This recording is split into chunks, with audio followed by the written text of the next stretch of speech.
Vous entrez dans un monde où l'impossible devient réalité. Un lieu où les frontières de la peur n'ont plus de limites. Les territoires où psychopathes, démons et autres créatures font de vos cauchemars un quotidien auquel vous ne pouvez échapper. Ce monde, je l'ai créé rien que pour vous. Entrez et venez affronter avec moi ce qu'il y a au-delà du portail, des histoires de l'autre monde. Bonjour à vous, chères créatures. Vous avez sans doute déjà été confrontés à des voisins un peu à part des autres. Pas vraiment désagréables de prime abord, mais qui ont changé de comportement sans savoir pourquoi. Et quand ceux-ci ont en leur possession un chien qui inquiète par sa propension à vous viser régulièrement, vous donnant l'impression de vous fusiller du regard, autant dire que ça ne facilite pas l'entente. C'est ce qui va arriver au protagoniste de l'histoire qui va suivre, voyant l'arrivée d'un vieil homme et son chien dans la maison jouxtant la sienne. Une arrivée qui va faire découvrir un secret inconcevable pour tout réfractaire au surnaturel, et qui se déroule en plein cœur des territoires de l'autre monde.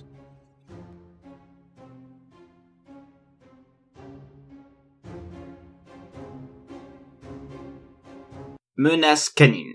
Peut-on être certain de ce que l'on est vraiment, de notre soi profond, de ce qui se cache dans les tréfonds de notre être, notre corps, notre âme? Sait-on pourquoi on existe? Dans quel but? Notre naissance a-t-elle été programmée par des forces qui nous dépassent, autres que les dogmes appris par la religion, l'histoire ou les traditions des peuples de la Terre? Je ne suis sans doute pas le seul à m'être posé ces questions.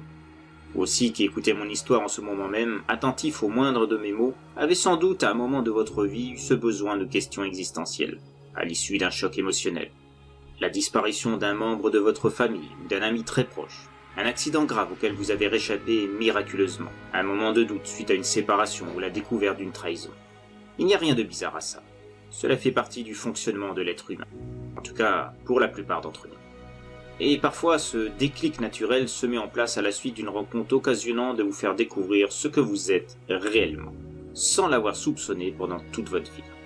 Jusqu'à ce que cet élément perturbateur de votre quotidien vienne tout remettre en question sur ce que vous pensiez acquis sur vous-même.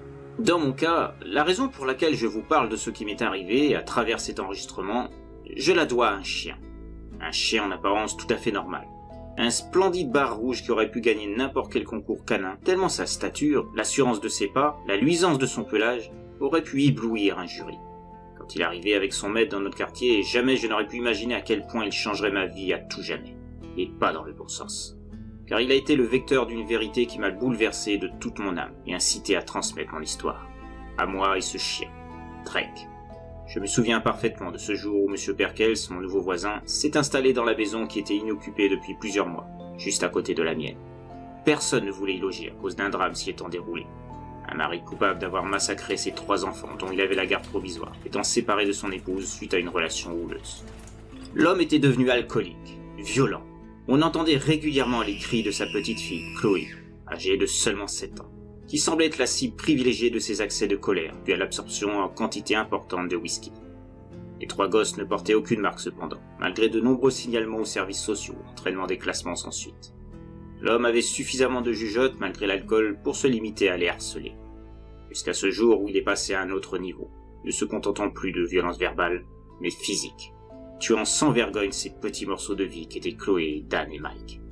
Après ça, l'homme s'est installé au milieu de son jardin, une bouteille à la main, le corps rempli de sang, et attendant que la police, alertée à nouveau par les voisins, vienne l'emmener. L'affaire a fait la une des journaux, et les premières rumeurs ont commencé à circuler, selon lesquelles c'était la maison qui l'avait incité à commettre cet acte monstrueux. Comme si cette demeure était la nouvelle Amityville. Je n'ai jamais vraiment cru à ces idioties, mais cette rumeur persistait, alimentée par des sites dédiés au paranormal de toutes sortes, ayant découvert que cette maison avait été érigée autrefois par une sorcière, dont l'âme serait toujours présente en les lieux, et dictant ses directives meurtrières à ses occupants, mais suivant un cycle particulier. Ces enquêteurs ont trouvé des cas similaires de massacres au siècle dernier, mais leurs détracteurs indiquaient que le fameux cycle dont il était question n'était absolument pas régulier, cassant le mythe du cycle justement, et que toutes leurs divagations n'étaient que pure spéculation, d'esprits voulant absolument trouver d'autres raisons que la folie meurtrière due à l'alcool du père des 3 enfants. Néanmoins, tout ça a fait que la maison ne trouvait pas d'acquéreur, du fait de sa réputation maudite. Tout le monde dans le quartier s'était fait à l'idée que cette habitation ne trouverait plus jamais d'acquéreur. Alors forcément, quand M. Perkels est arrivé, ça a surpris tout le monde. Certains se sont inquiétés de ce qui pourrait découler de cet emménagement. Mais le fait que le nouveau propriétaire soit un vieil homme seul avec son chien a quelque peu atténué les on-dit qui circulaient à l'annonce d'un nouvel occupant dans la maison maudite. Monsieur Perkels était un homme charmant, toujours le sourire aux livres, prenant plaisir à s'occuper du jardin tombé en décrépitude, et constamment accompagné de Drake, son chien, qui ne le quittait jamais où qu'il aille. C'est lors de ces sorties que je m'aperçus de l'intérêt que me portait Drake. À chaque fois que je sortais dans mon jardin, vu que la palissade séparant ce dernier de celui de Monsieur Perkels était très basse, je le voyais me fixer sans discontinuer, comme s'il me surveillait.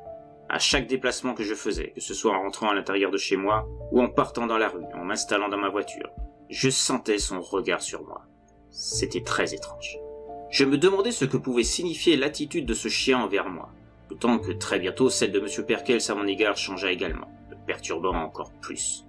Quand je lui souhaitais le bonjour en partant au travail, juste avant de me rendre dans mon garage pour prendre ma voiture, il ne répondait pas, alors qu'il l'avait toujours fait auparavant, et toujours avec un grand sourire. Sourire que je n'ai plus jamais vu. Monsieur Perkels était devenu maussade, froid, insensible à ce qui se passait autour de lui, si ce n'était quand Drake se postait à côté de lui, le regard fixé vers ma maison, vers moi, même si j'étais installé derrière la fenêtre de ma cuisine. L'attitude soudaine de Monsieur Perkels et de son chien me perturbait. Je ressentais de l'oppression presque à tout moment, quelle que soit la pièce où je me trouvais chez moi, comme si le regard de Drake me suivait à travers les murs, étant devenu une entité propre. J'avais du mal à dormir à cause de ça parfois, voyant son regard en rêve et me faisant me réveiller en sursaut. J'ai même suivi un temps une thérapie chez un psy, sur les conseils de mes collègues de bureau, voyant mon air de déterré comme il me le précisait. Mais ça n'a rien changé au problème, car dès que je revenais chez moi, je voyais Drake, au milieu du jardin de Monsieur Perkels, comme semblant m'attendre. Il ne semblait plus avoir l'obligation d'être aux côtés de son maître pour me harceler. Car oui, je ressentais le comportement de ce chien comme un harcèlement, causant des vagues de stress immenses que je tentais de calmer par l'absorption de médicaments. Mais même ça m'empêchait pas de sentir sur moi ce foutu regard. J'ai essayé une fois d'en parler à Monsieur Perkels, profitant d'une rare fois où son chien dormait sur le perron de sa maison. Celui-ci m'a adressé un regard noir, accusateur, méfiant, sans dire un mot. C'était exactement le même regard que Drake. Voyant ça, je n'ai pas insisté. Mais ça me mettait dans un état d'angoisse encore plus grand. Et ce n'était que le début. Drake passait bientôt à une autre étape. Plusieurs nuits, alors que j'étais en proie à des insomnies devenues récurrentes, je crus voir sa silhouette au milieu de mon jardin, le regard fixé vers la fenêtre de ma chambre. Le temps de me frotter les yeux, de me pincer afin de vérifier que je ne dormais pas, et de regarder à nouveau dans le jardin, Drake n'était plus là. Je me disais que c'était mon imagination qui le faisait apparaître de la sorte, et je craignais que ma peur était en train de devenir de la folie. Mais un matin, je découvrais des traces de griffures sur le bois de l'encadrure de la porte. À quel moment ce chien avait fait ça? Je n'avais perçu aucun bruit pourtant durant la nuit. Et les fois où ce que je pensais être du fait d'un délire paranoïaque, Drake était au milieu du jardin, pas devant la porte. À partir de ce moment, j'ai repensé aux rumeurs entourant la maison de mon voisin. Ces racontars indiquant que la maison était maudite, que l'esprit de la sorcière censée y habiter s'emparait des corps de ceux qui y séjournaient. Est-ce que ça pouvait inclure les animaux? Ça semblait complètement dingue. Je ne croyais pas à ces stupidités, mais l'attitude de M. Perkels, celle de Drake, c'était impossible de ne pas envisager cette possibilité.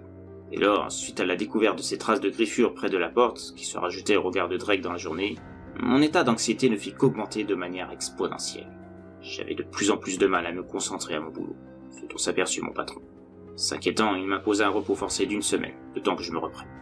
À partir de là, n'ayant plus ce refuge que constituait mon travail pour échapper quelque peu au regard de Drake, je commençais à perdre pied de manière irrémédiable. Chaque nuit, j'entendais le plancher vermoulu du rez-de-chaussée émettre des grincements, comme si quelqu'un ou quelque chose marchait. Mais quand je descendais, non sans avoir pris quelque chose pour me défendre, en l'occurrence un katana accroché qui parait le dessus de mon lit, il n'y avait personne. Ni cambrioleur, ni M. Perkels, ni Drake. Je sentais que je sombrais dans la folie, autant que ces épisodes se renouvelaient chaque nuit, et parfois même plusieurs fois, dans différentes pièces du bar. Je décidai de m'armer d'un outil plus conforme à me défendre. Le katana était factice, une simple reproduction obtenue à bas prix sur un site de produits asiatiques. Je comptais sur le bluff et l'effet de surprise pour faire fuir l'intrus, sachant pertinemment que ce katana ne pouvait avoir d'effet de dissuasion. Une fois que l'agresseur supposé, que ce soit un voleur ou Drake, se serait rendu compte de son côté inutile comme moyen de défense. Mais au vu de la menace persistante, il me fallait une vraie arme, et m'en procurer une chez un armurier. La nuit suivante cet achat, j'entendis à nouveau des grincements, mais cette fois ça venait de l'escalier. Tremblant comme jamais, je chargeai le pistolet acquis chez l'armurier et me dirigeai vers l'endroit d'où venait le bruit, lentement, et d'un pas peu rassuré. C'est là que je le vis, semblant sortir des ténèbres, montant les escaliers, se rapprochant peu à peu. Il avait toujours ce regard noir, me fixant, mais ce n'était pas tout. Il grognait, montrait les crocs, de la bave dégoulinant de sa gueule et se déversant sur le bois des marches. J'étais terrorisé. Mes mains tremblaient tellement que j'avais du mal à tenir l'arme que j'avais en main. Drake s'avançait toujours plus. Je plaçais péniblement mon majeur sur la gâchette et tirais à plusieurs reprises. Une des balles finit par toucher Drake sur le flanc. Mais ça ne l'arrêtait pas pour autant. La balle n'avait fait que glisser, il n'avait fait qu'une blessure superficielle. Cependant, ce fut suffisant pour énerver Drake, et celui-ci, arrivé pratiquement aux dernières marches de l'escalier, me sautait dessus, me plaquant au sol. Sur l'effet du choc, je faisais tomber mon arme, voyant la gueule emplie de rage de Drake au-dessus de mon visage, ses yeux semblant luire par la colère qui s'y trouvait, ses crocs se rapprochant, visant ma gorge. Je sentais ma dernière heure arriver, fermant les yeux, me préparant au pire. Je ne sais pas trop ce qui s'est passé exactement ensuite, mais j'ai senti à ce moment comme une sorte de flux d'énergie sortir de moi. Une silhouette sombre au contour difforme qui se glissait dans la gueule de Drake. Ce dernier hurlait à la mort, montrant clairement des signes de douleur intense, parsemés de spasmes sur tout son corps, semblant lutter avec cette chose sortie de moi. C'est alors que je vis M. Perkels au bas de l'escalier. Ma lutte avec Drake ne m'avait pas permis de l'entendre entrer dans la maison. Il avait une étrange arme avec lui qu'il dirigeait vers Drake, et tirait. Aucun son ne sortait de l'arme, comme si elle était munie d'un silencieux, à moins que ce soit la balle qui ait une constitution particulière. L'instant d'après, sous le coup du projectile ayant atteint Drake, ce dernier explosait littéralement sous mes yeux, un amas de chair, de sang et d'eau, me maculant de ses boyaux sur toute la surface de mon visage et de mon corps, et me laissant sous l'effet de surprise. M. Perkels montait alors, se penchant sur les morceaux épars de ce qui avait été son chien, s'excusant envers lui, du rôle qu'il lui avait fait jouer. Juste après, le vieil homme m'expliquait que la silhouette qui était sortie de moi était le résultat de l'union d'une humaine et d'une entité qu'il nommait une flèche vive. Une voleuse de chair. Il savait que j'étais orphelin, et que je n'avais jamais connu mes vrais parents, ayant passé une bonne partie de mon enfance de foyer en foyer, à cause d'événements étranges s'y passant lors de ma présence.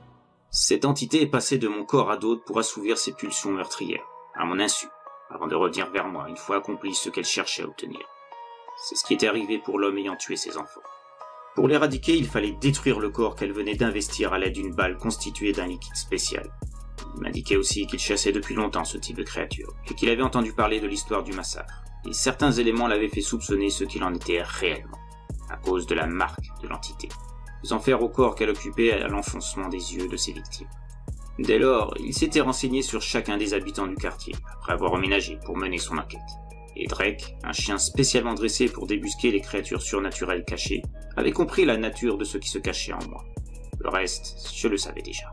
Drake se chargeant de surveiller les moindres faits et gestes de ma part, pour éviter à l'entité de commettre un nouveau massacre à la suite d'un cycle irrégulier, car se déroulant suivant les pulsions de la créature. Il regretterait beaucoup Drake, mais il savait où se procurer un autre chien du même type. Puis M. Perkels partit sans en dire plus, me laissant en proie à des interrogations en pagaille. M. Perkels est parti du quartier peu de temps après, et moi j'ai également déménagé. Je ne voulais plus vivre dans cet endroit me rappelant trop tout ce qui s'est passé. J'ai toujours le doute que tout ça recommence. Rien ne m'assurait que mon corps issu d'une union contre nature n'était pas en mesure de faire renaître cette entité en moi. Même M. Perkels n'en était pas sûr, car en savant peu sur le mode de fonctionnement de ces créatures. Désormais, je vis seul, au sein d'une maison isolée de tout, afin d'éviter tout risque qu'elle revienne, et redémarre un nouveau cycle de mort. Tel qu'un jour, lassé de vivre ainsi et en proie à la peur constante de son retour, je mettrai fin à tout ça, en éliminant la source du mal, mon propre corps, en l'immolant, suivant les recommandations faites par Ezekiel Perkels, au cas où je serais témoin d'autres phénomènes étranges autour de moi.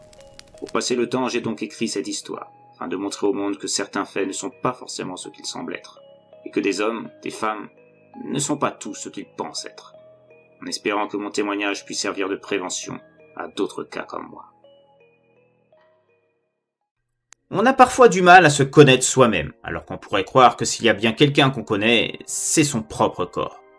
Mais il suffit d'un déclencheur externe pour découvrir qu'on est une autre personne. Et ce n'est pas toujours au sens figuré.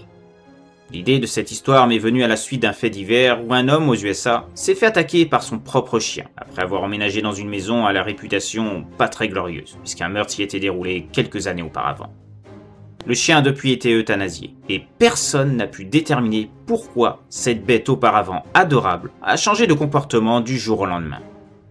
La tentation de mixer ce fait divers avec la célèbre Amityville était tentante, et je n'ai pas su y résister, tout en y ajoutant des petits clins d'œil à d'autres classiques du fantastique et de l'horreur que vous avez peut-être décelés. N'hésitez pas à me dire si vous pensez les avoir trouvés en commentaire. Mais il est temps de vous laisser, et de vous dire à très bientôt pour une nouvelle histoire de l'autre monde.